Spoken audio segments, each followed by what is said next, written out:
Retour de la loi Ravalomanana, des conditions imposées par la SADC.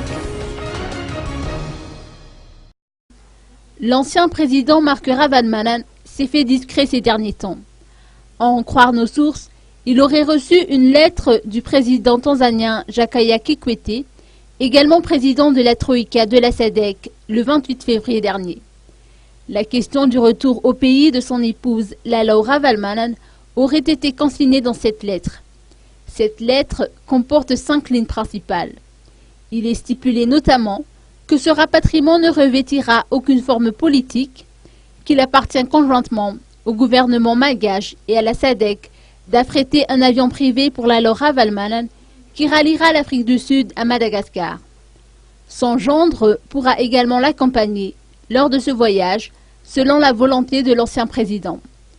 Et puis Lala Ravalomanana sera libre de communiquer avec qui elle veut, mais il lui sera interdit de faire des déclarations à caractère politique ou d'assister à des rencontres politiques.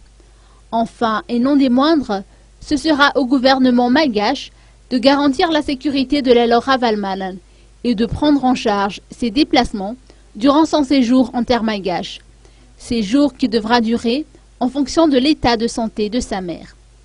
Toujours d'après nos sources, le président de la transition aurait déjà accepté les conditions posées par la SADC, contrairement à la mouvance Ravalomanana, qui a fait part de ses craintes quant à la sécurité de Lala Ravalomanana. Finalement, rien n'a encore été décidé à ce jour.